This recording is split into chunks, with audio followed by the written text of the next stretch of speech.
The old human ship floated in the dark of space like a dead whale.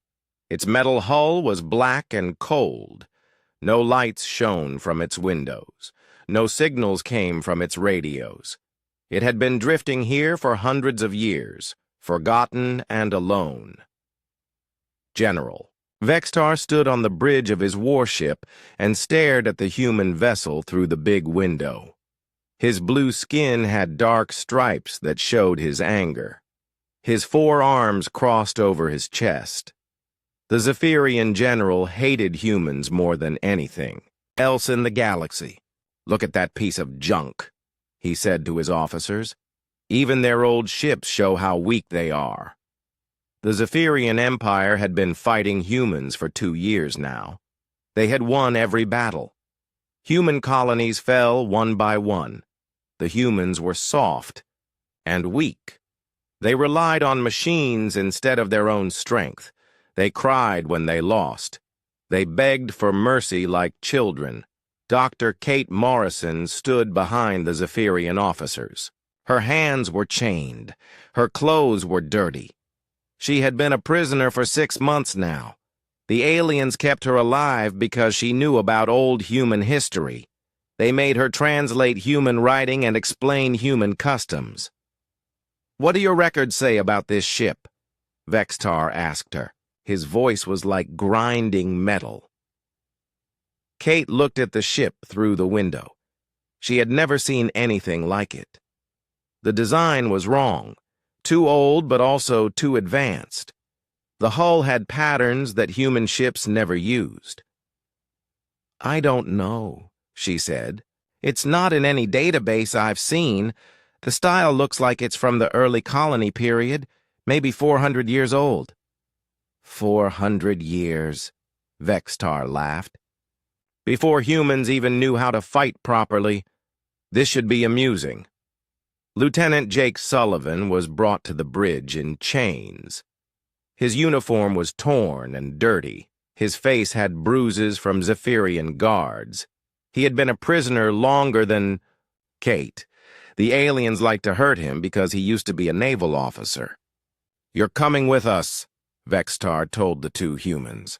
"I want you to see what your ancestors were really like. Weak and pathetic just like you." The boarding party took a small ship across the empty space to the old vessel. Kate and Jake sat, with their hands tied while Zephyrian soldiers prepared their weapons. None of them expected any trouble. The ship had been dead for centuries. They cut through the outer door with laser torches. The air inside was stale, but breathable. Emergency. Lights flickered on as they entered. The ship's computer was still working somehow.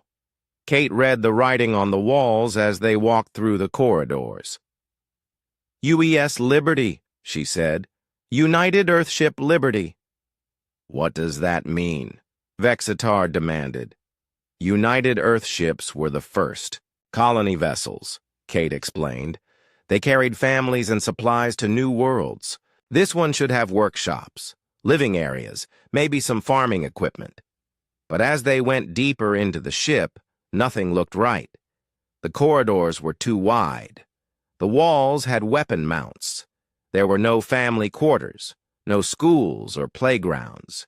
This was not a colony ship. They found computer terminals that still worked. Jake tried to access the ship's records, but most files were locked. Only basic information was available. Launch date 2087, he read from the screen. Crew complement classified. Mission parameters classified. Destination classified. "Everything is hidden," Kate said. "Why would a colony ship have so many secrets?" Vextar pushed Jake away from the computer. "Because humans are liars and cowards. They probably filled it with weapons and pretended it was peaceful." They kept exploring. The ship was huge inside, much bigger than it looked from outside. They found storage areas filled with strange equipment. The technology was old, but somehow more advanced than modern human gear. "This makes no sense," Kate whispered to Jake. Humans in 2087 barely had faster-than-light travel. How did they build something like this? They reached the center of the ship. Here they found a massive door marked with warning symbols. The metal was thick and strong. It had locks that required special codes to open. Vextar ordered his soldiers to cut through the door. It took an hour with their strongest tools. The metal fought them every step of the way. When the door finally opened, cold air rushed out like a breath from the grave. Inside was a chamber filled with strange blue light. Machines hummed quietly in the walls. In the center of the room stood a glass cylinder filled with glowing liquid, and floating inside the cylinder was a human figure. It was a woman. She wore armor that looked like nothing Kate had ever seen. The metal was black and silver. It covered her from head to toe but seemed thin and flexible. Her face was peaceful. Behind a clear helmet, her eyes were closed. Her hands rested at her sides. "Is she dead?" one of the Zephyrian soldiers asked. Kate moved closer to the cylinder. Readings on nearby screens showed life signs. Heart rate, brain activity, body temperature, all stable but very slow. "She's alive," Kate said. "But barely. Like she's sleeping. Very deeply." Vextar walked around the cylinder, studying the woman inside. His 4 eyes glowed with cruel pleasure. This was perfect. Another way to hurt his human prisoners. "Look at your great ancestor," he said to Kate and Jake. "A withered mummy floating in a bottle. This is what human warriors look like. Weak and helpless." He pressed buttons on the cylinder's control panel. The liquid began to drain away. The glass door opened with a soft hiss. The woman's body settled onto a platform inside. "General, maybe we shouldn't," one of his officers started to say. "Silence!" Vextar snapped. "I want a closer look at this pathetic specimen." He reached into the cylinder toward the woman's helmet. His plan was to remove it and take it as a trophy, something to show other humans how weak their people were. The moment his hand touched the helmet, the woman's eyes snapped open. They were bright green and completely alert, not confused or sleepy like someone just waking up. These were the eyes of a predator that had been waiting. Her hand moved faster than anyone could follow. It shot up and grabbed Vextar around the throat. Her grip was like steel. The general made a choking sound and tried to pull away, but he could not move. The woman did not sit up. Her eyes did not look around. She just held Vexitar's throat in her iron grip and waited. The Zephyrian soldiers raised their weapons, but they could not shoot without hitting their general. Jake and Kate stared in shock.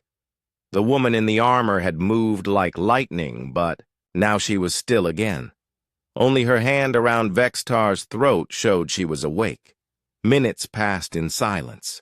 The general's face turned purple. His 3 other hands clawed at the woman's arm, but her grip never loosened. Her green eyes stared straight ahead, seeing everything and nothing. Finally, she spoke. Her voice was calm and clear. "Status report," she said. "How many human worlds have fallen?" The woman's grip on General Vextar's throat never loosened. Her green eyes remained fixed on something only she could see. The Zephyrian soldiers stood frozen, their weapons pointed but useless. One wrong move could kill their commander. Kate Morrison stepped forward slowly. Her hands shook as she spoke. 17 colonies have fallen, she said. The Zephyrians took them over the past 2 years. Earth is still free, but barely. The woman's eyes moved to Kate. For the first time, she seemed to really see the people around her. Her gaze was sharp and calculating. It reminded Kate of a computer scanning for threats. "Identify yourself," the woman said. Her voice was steady, like she was asking about the weather. Dr. Kate Morrison, human archaeologist. These are Zephyrian forces. I'm their prisoner." The woman's head turned slightly toward Jake. "And you?" "Lieutenant Jake Sullivan, U.S. Navy. Also a prisoner, ma'am."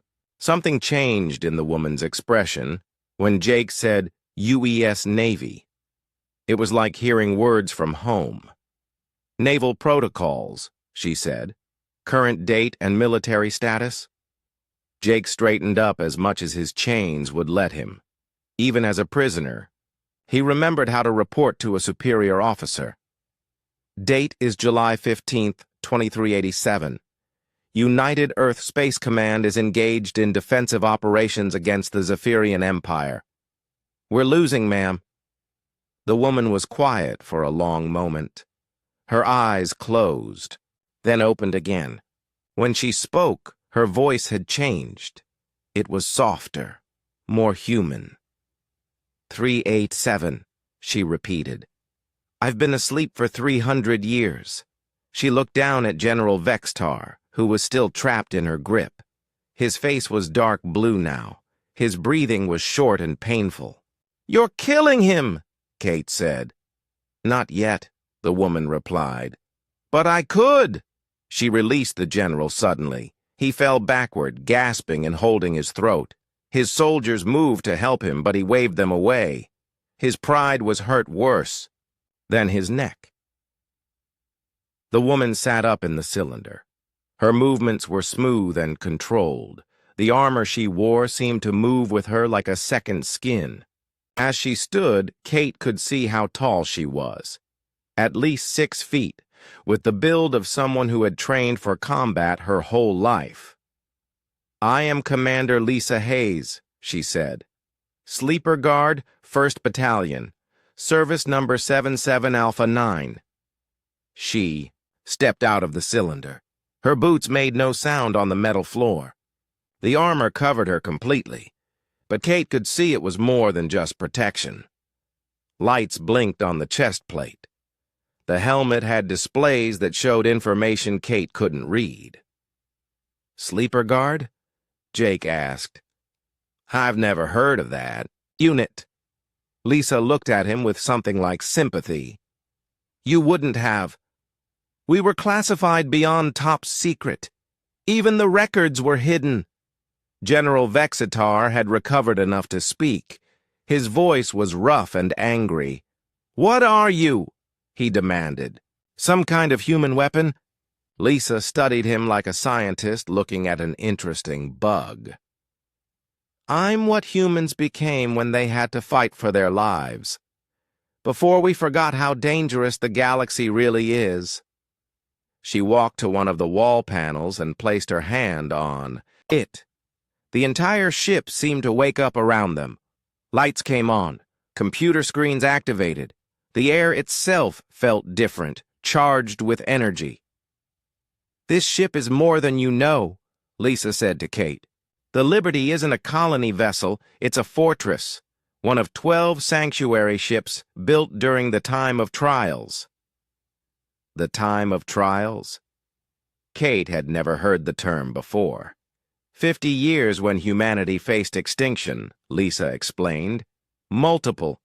Alien species tried to wipe us out. We had to become something else to survive. Information flowed across the wall screens. Star maps, battle reports, technological specifications. All of it was far beyond anything Kate had seen before. "Humans in 2087 couldn't build technology like this," she said. "Normal humans couldn't," Lisa agreed. "But we weren't normal anymore. We changed ourselves, enhanced our bodies, our minds, our weapons. We became what we needed to be." Jake stared at the displays. "What happened to all of this? Why don't we know about it?" Lisa's expression became sad. "Because we succeeded too well. We eliminated the threats, made space safe for normal humans to expand and grow, and we decided that peace was worth forgetting how to fight." She turned to face General Vextar again. "Your people made a mistake. You attacked humans during their time of peace and thought we were weak. You woke up something that was meant to stay sleeping. The general had regained his arrogance. One old soldier doesn't make humans strong. My empire has thousands of ships, millions of warriors. Lisa smiled. It was not a pleasant expression. Computer, she said to the ship's AI. Status of all sleeper guard facilities. A mechanical voice filled the room. Awakening protocol activated. 12 sanctuary ships responding. 240 ground facilities responding. Sleeper guard units coming online across human space. The color drained from Vextar's face. Impossible. We built a network, Lisa explained. Hidden bases, secret weapons, sleeping soldiers. All connected, all waiting for the right signal. Your invasion was that signal. Kate felt dizzy. Everything she knew about human history was wrong. How many of you are there? 10,000 sleeper guards, each one trained to fight entire armies, each one equipped with technology that your enemies can't match. Lisa walked to another control panel. The ship's engines began to hum with power. But we're not conquerors, she continued. We're guardians. We fight so that normal humans don't have to. We kill so that children can play safely on distant worlds. Jake understood first. You've been protecting us all along, even when we didn't. Know it.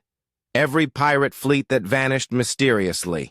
Every alien raider that disappeared without a trace. Every threat that never reached human space. That was us. The ship shuddered as its weapons came online. General Vextar looked around nervously. My fleet will destroy this ship, he said, but his voice lacked confidence. Lisa checked a display on her wrist. 3 Zephyrian cruisers approaching. Weapons, powered, shields raised. They think they're hunting a derelict. She looked at Kate and Jake. You're about to see what human technology really looks like when we stop pretending to be peaceful. The Liberty turned in space. Its movements were smooth and fast, like a living thing instead of a machine. Weapon ports opened along its hull. Energy readings spiked beyond anything the Zephyrians had ever recorded. Incoming transmission from the lead Zephyrian ship, the computer announced. Put it on screen, Lisa ordered. A Zephyrian captain appeared on the main display. His expression was confident and cruel. Attention, human vessel. You will surrender immediately or be destroyed. Lisa stepped into view of the transmission. This is Commander Lisa Hayes of the UES Liberty. You have 30 seconds to withdraw from human space. The Zephyrian captain laughed. 1 ship against 3? You humans really are insane. 20 seconds. Lisa said calmly. We'll blast you into 10 seconds. The transmission cut off. Through the ship's windows, Kate could see the Zephyrian warships moving into attack formation. Lisa's hands moved over the weapon controls like a pianist playing a familiar song. Time to remind the galaxy, she said, why humans don't stay conquered. The first Zephyrian ship fired its main guns. Beams of red energy streaked across space toward the Liberty. Kate Morrison gripped the nearest rail, expecting to die. The beams hit the Liberty's shields and simply vanished. Not reflected or absorbed. They just disappeared as if they had never existed. Commander Lisa Hayes stood at the weapon controls with the calm of someone watering plants. Her fingers moved across panels that lit up at her touch. The Liberty's guns turned toward the enemy ships. Quantum disruption fields, she said to no one in particular. They can't hurt what they can't hit. The Liberty fired once. A silver beam reached out and touched the lead Zephyrian cruiser. For a moment, nothing seemed to happen. Then the entire ship simply came apart. Not exploded, unraveled. Its atoms forgot how to stay together. The other two Zephyrian ships stopped their attack. Their captains had never seen anything like this. Molecular dissolution beam, Lisa explained to Kate and Jake. We don't blow things up. We make them stop existing. General Vexitar stared at the empty space where his ship had been. 1,000 warriors gone in an instant. No wreckage, no survivors. Just nothing. Impossible, he whispered. No weapon can do that. Human weapons can, Lisa said. When humans stop pretending to be civilized, she opened a communication channel to the remaining Zephyrian ships. This is your final warning. Leave human space now or join your friend in non-existence. The ships turned and fled at maximum speed. Lisa watched them go with satisfaction. Then she turned to her prisoners and guests. Now we talk, she said. I need to understand what's happened while I was sleeping. She led them to what looked like a briefing room. The walls were covered with screens showing star maps and data streams. Kate had never seen information displays so advanced. Sit, Lisa commanded. Tell me everything.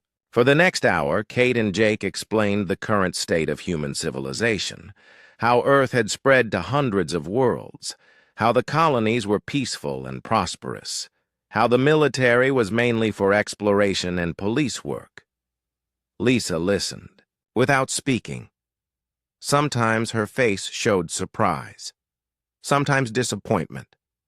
When they finished, she was quiet for a long time. You've done well, she finally said. Better than we hoped. Humanity has grown and prospered. But? Kate could hear a but coming. But you've forgotten how to fight. Your ships are beautiful but weak. Your soldiers are brave but untrained for real war, and your enemies know it. She activated a wall screen that showed intelligence reports from across the galaxy. The Zephyrian Empire isn't acting alone, she said. They're part of a coalition, the same alien alliance that tried to destroy humanity during the time of trials. Kate studied the data. These are the same species from 300 years ago? Some of them. Others are new. But they all want the same thing: to eliminate human competition before we become too strong. Jake pointed at fleet movements on the display. This isn't just about conquering colonies. They're moving toward Earth. Correct. The Zephyrian invasion was meant to weaken human defenses. The real attack comes later. General Vexitar had been silent, but now he spoke up. You're lying. My people would never work with the Kethtar coalition. We hate them. Lisa looked at him with cold eyes. Your leaders didn't tell you the truth. Check your own military communications. She pulled up intercepted Zephyrian signals. The transmissions were in code, but the Liberty's computers decoded them instantly. They showed secret meetings, shared battle plans, promises of territory after human extinction. Vexitar's face went through several colors as he read. They told us this was about resources, about taking human worlds for ourselves. It was never about resources, Lisa said. It was about genocide. Your people are being used. Kate felt sick. How long before the main attack? 6 months, maybe less. They're gathering fleets from across the galaxy. When they come, they'll have enough ships to glass every human world. Then we have to warn Earth, Jake said. Get the fleet ready. Lisa shook her head. Your current fleet wouldn't last 10 minutes against what's coming. We need to wake up the real defenses. She pressed more controls. Across the screens, hidden facilities began activating throughout human space. Ancient bases buried under cities. Weapon platforms disguised as asteroids. Ships that had been sleeping in dark space for centuries. The sleeper guard built a network, Lisa explained. We hid weapons and warriors everywhere humans might go, all waiting for the day we'd be needed. Again. One screen showed a map of human space. Red dots appeared as facilities came online. There were hundreds of them. Places Kate had never heard of, some right next to major colonies. "You've been watching us all this time?" she asked. "Protecting you. Every few years, something would threaten human space. Pirates, raiders, hostile aliens, they would disappear before they could cause trouble."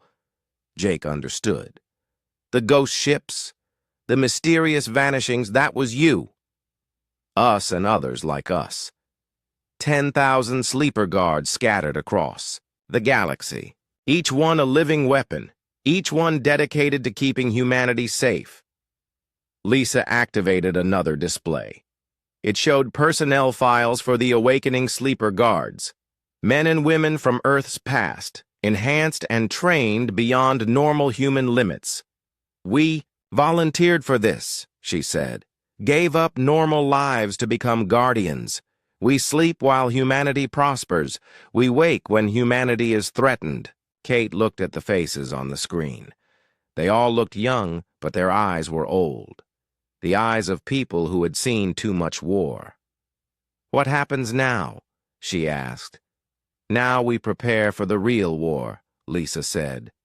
"The one that will decide if humans have a future in this galaxy." She turned to General Vexitar. "You have a choice. Help us, and we'll protect your people from the Coalition. They plan to dispose of the Zephyrians once humans are gone." "Why would you help us?" he asked. "We're your enemies. Your tools being used by our enemies. There's a difference." Lisa brought up more intelligence reports.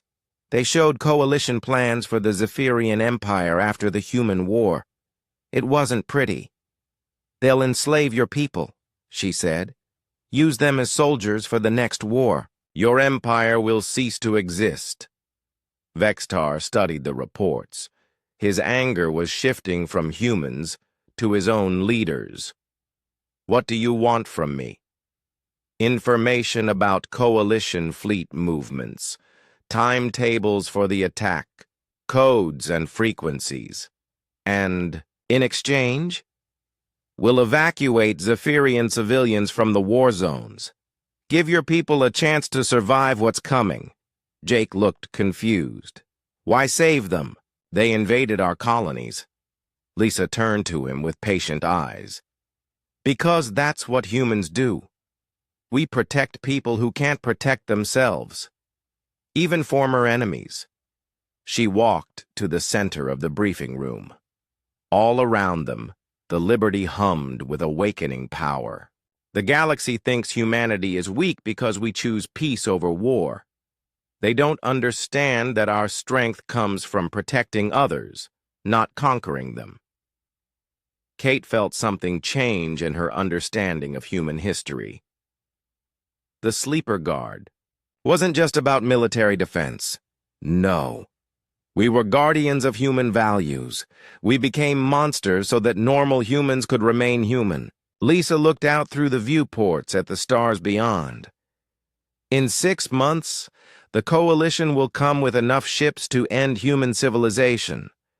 They expect to find a weak, peaceful species with outdated weapons." She smiled, and Kate saw the Predator. "Behind the Guardian! They're going to be very surprised." The Liberty jumped through space faster than any ship Kate Morrison had ever seen. Stars streaked past the windows like silver rain. They were heading toward New Boston, one of the human colonies the Zephyrians had captured. Commander Lisa Hayes stood at the navigation controls. Her armor had changed color from black to deep blue. Information scrolled across her helmet display faster than human eyes could follow. "ETA 15 minutes, she announced. "Zephyrian garrison fleet consists of 12 ships. Approximately 6,000 ground troops." Jake Sullivan checked the weapon readings on his console. Even after seeing the Liberty destroy that cruiser, the numbers still seemed impossible. How are we going to fight 12 ships? He asked. We're not going to fight them, Lisa said. We're going to remove them. General Vextar sat in restraints nearby. He had agreed to help in exchange for protection for his people, but he still couldn't believe one ship could take on an entire fleet. My commanders aren't fools, he said. They'll call for reinforcements the moment you appear. Let them, Lisa replied. I want the coalition to know we're awake. Dr. Kate Morrison studied the tactical display. The Liberty was approaching New Boston from an angle that would hide them behind the planet's moon. Standard military doctrine for a surprise attack. What about the human civilians on the surface? She asked. There are 3 million people down there. Safe in their homes by tonight, Lisa promised. The sleeper guard doesn't leave people behind. The Liberty dropped out of faster-than-light travel at the edge of the New Boston system. Immediately, long-range sensors picked up the Zephyrian fleet in orbit around the planet. They've detected us, Jake reported. All ships are moving to intercept. Lisa's hands moved across her controls like a concert pianist. Computer, activate stealth mode. The Liberty simply vanished from all sensors. Not invisible. Gone. As if it had never been there. Quantum phase shift, Lisa explained to her confused passengers. We're still here, but we're existing in a slightly different reality. Their weapons can't touch us.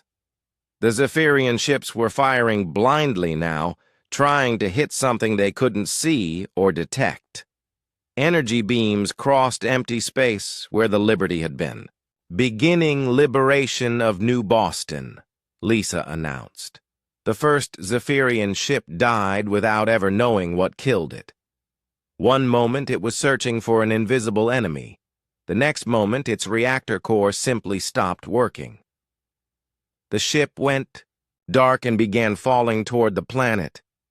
Cascade failure beam, Lisa said calmly, makes technology forget how to function. The second ship tried to run. It made it almost 3 kilometers before its engines quit.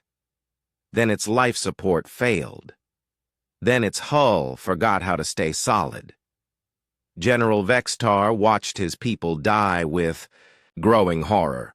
You're not just killing them, you're making them cease to exist. Death is temporary, Lisa said. What we do is permanent. They can't come back. They can't be cloned. They're simply gone.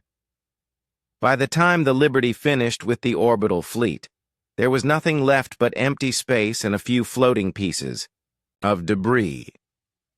Now for the ground forces, Lisa said. The ship descended through New Boston's atmosphere like a falling star. Below them, the capital city sprawled across green hills and valleys. Zephyrian military vehicles patrolled the streets. Alien soldiers stood guard at government buildings. Kate could see human civilians going about their daily lives under occupation. Children walking to school, adults hurrying to work. They had no idea salvation was coming. Landing in the government district, Lisa announced. Prepare for combat operations. Aren't you going to call for backup? Jake asked. There are thousands of enemy soldiers down there. I am the backup, Lisa replied. The Liberty touched down in the central plaza. Zephyrian troops immediately surrounded it, weapons raised. Their commanders shouted orders through loudspeakers, demanding surrender. Lisa walked to the ship's airlock.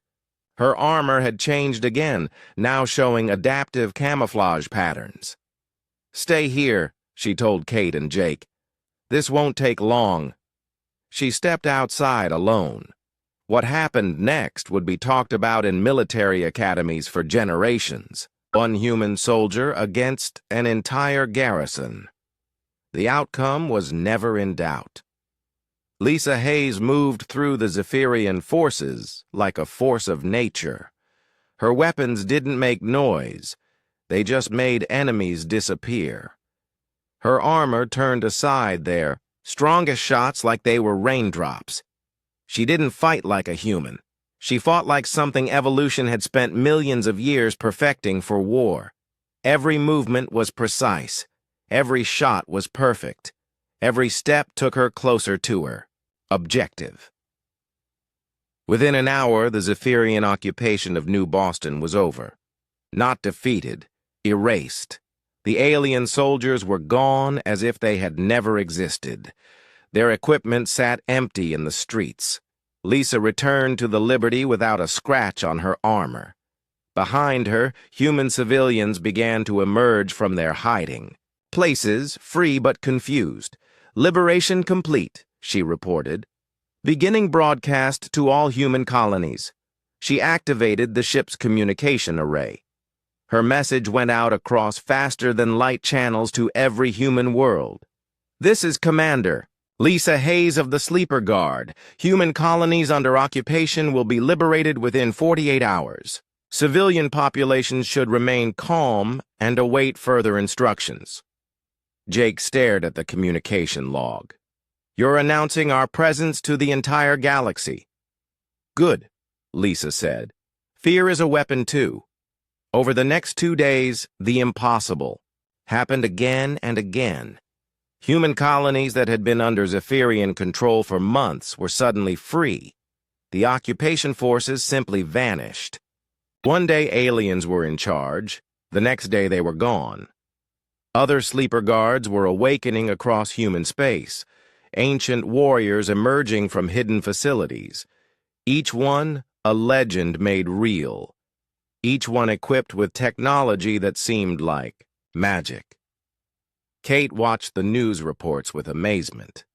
Colony after colony liberated, not through massive battles or costly sieges, but through the actions of individual sleeper guards who arrived, fought alone, and won. "How is this possible?" she asked Lisa. "You're just people, enhanced people, but still human." "We're what humans become when survival is the only option," Lisa explained. "During the time of trials, we faced extinction. We changed ourselves to meet that threat."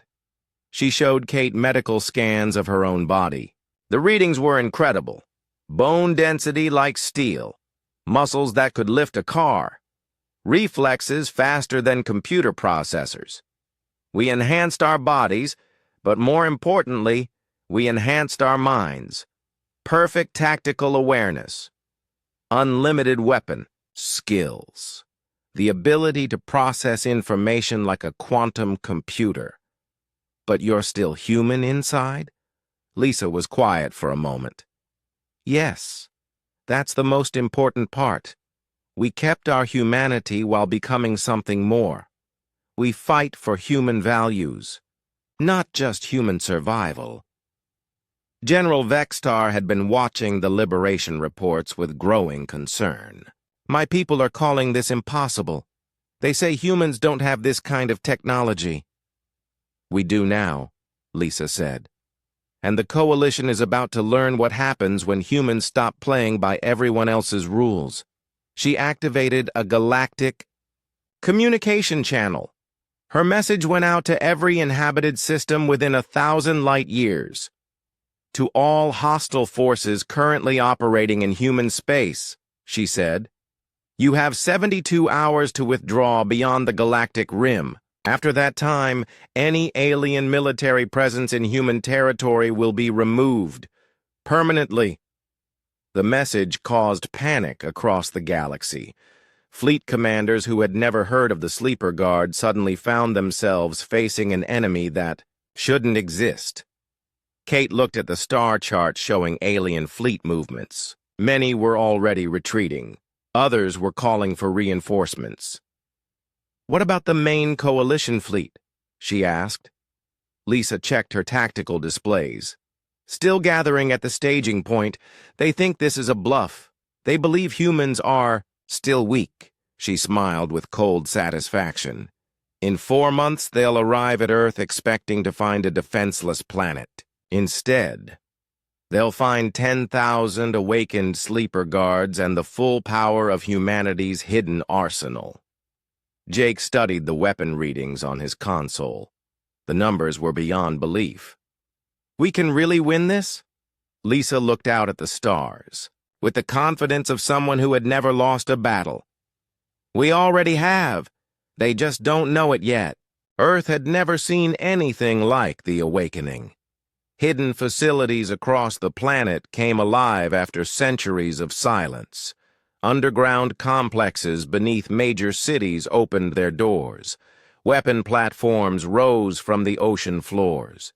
Ancient guardians emerged from their long sleep. Commander Lisa Hayes stood in the war room beneath Geneva, surrounded by leaders of the United Earth government. The room had been built 300 years ago, but sealed until this moment. Now it hummed with activity as the Sleeper Guard revealed itself to modern humanity. 10,000 active Sleeper Guards across human space, Lisa reported to the stunned officials. 12 sanctuary ships fully operational, 400 hidden weapon platforms coming online. President Maria Santos stared at the displays showing Earth's true defenses. Her voice shook when she spoke. You've been here all along, protecting us without our knowledge? That was the agreement, Lisa said. The Sleeper Guard would remain hidden as long as humanity was safe. We would only reveal ourselves if faced with extinction-level threats. Dr. Kate Morrison stood beside Jake Sullivan near the main tactical display. Over the past weeks, they had become unofficial liaisons between the awakened Sleeper Guards and modern human society. The Coalition fleet will arrive in 6 days, Kate announced, reading from the intelligence reports. Over 3,000 ships from 12 different species. Admiral Chen, Earth's highest military commander, looked pale. Our entire fleet has maybe 200 ships. How can we possibly— Your fleet won't be fighting alone, Lisa interrupted. She activated a display showing the true scope of human defenses. Red dots appeared across the star map. Each one represented a Sleeper Guard facility or hidden weapon platform. There were thousands of them, scattered throughout human space like sleeping giants. We built a network, Lisa explained. Every human colony, every trade route, every strategic position. We've been there first, preparing defenses that no enemy could imagine. General Vexitar, now working as an intelligence consultant, pointed to the Coalition fleet movements. They're confident. My sources say they expect total victory within days. Let them be confident, Lisa said. Overconfidence makes enemies predictable. Lieutenant Jake Sullivan had volunteered for the Sleeper Guard Enhancement Program. The process was dangerous and painful, but he wanted to help defend humanity with more than just information. Enhancement complete, the medical AI announced. Subject is ready for field duty. Jake felt different, stronger, faster, more aware. His mind processed information like a supercomputer. When he looked at the tactical displays, he could see patterns and possibilities that had been invisible before. Welcome to the Sleeper Guard, Lisa said. You're now capable of fighting entire armies alone. It doesn't feel real, Jake admitted. Yesterday I was just a naval officer. Yesterday humanity was just a peaceful species, Lisa replied. Today, we remember what we really are. The first sign of the Coalition's arrival came from deep space sensors, massive energy signatures appearing at the edge of the solar system. Ships beyond counting, armed with weapons designed to destroy entire worlds. Coalition fleet has arrived, the sensor operator announced. 3,200 vessels confirmed. They're forming attack formations. Lisa watched the enemy, fleet with the calm of someone who had planned for this moment for centuries. All Sleeper Guard units, this is Command Prime. Operation Guardian's Wake is now active. Protect humanity at all costs. Across human space, hidden weapons revealed themselves. Asteroids split open to expose massive gun platforms. Space stations that looked like research facilities suddenly bristled with unknown weapons. The very fabric of space seemed to come alive with human technology. The Coalition fleet began their attack on Earth with confidence. Their commanders had studied human defenses for years. They knew exactly how many ships Earth had, what weapons they carried, how long they could fight. They were completely unprepared for what they actually faced. The first wave of Coalition ships never even reached Earth's orbit. They encountered something impossible. Weapon platforms that appeared from nowhere, firing beams that simply unmade matter. Ships that had existed for millions of years suddenly ceased to be. Impossible! The Coalition commander screamed over open channels. Humans don't have this technology. We do now, Lisa replied, her voice carrying across all communication frequencies. And we've had it for 300 years. The battle was unlike anything in galactic history. Not a fight between fleets, but a demonstration of power. Human weapons that seemed to violate the laws of physics. Sleeper guards who moved through enemy ships like forces of nature. Kate watched from the war room as Coalition fleets that had conquered dozens of species were simply erased from existence. No explosions, no debris, just empty space where moments before there had been warships. They can't fight what they can't understand, Lisa explained. Our technology is based on principles they've never encountered. The Coalition tried everything. They threw wave after wave of ships at human defenses. They used weapons that could crack planets. They called in reinforcements from across the galaxy. Nothing worked. Sleeper guards boarded enemy flagships and walked through armies of alien soldiers like they were children. Ancient human weapons reached across space and made entire fleets forget how to exist. Within 12 hours, the largest invasion force in galactic history had been reduced to scattered survivors fleeing in panic. President Santos stood beside Lisa as they watched the last Coalition ships retreat beyond the galactic rim. "Is it over?" she asked. "This battle is over," Lisa said, "but the galaxy has changed. Other species now know that humanity is not prey. In the days that followed, everything was different. Alien empires that had been planning their own attacks on human space suddenly sent ambassadors instead of fleets. Trade offers replaced invasion plans. Species that had ignored humanity for centuries now sought alliance and protection. General Vexitar was instrumental in negotiating the new galactic order. His people, the Zephyrians, became humanity's first alien allies after he helped expose the Coalition's true plans. "Your leaders lied to you," he told his people in broadcasts across Zephyrian space. "They used us to test human defenses. When that failed, they planned to enslave us, too." Dr. Kate Morrison found herself appointed as the first director of xenological relations. Her job was to help other species understand humanity's true nature and capabilities. "We're not conquerors," she explained to a gathering of alien ambassadors. "We're guardians. We fight to protect, not to dominate."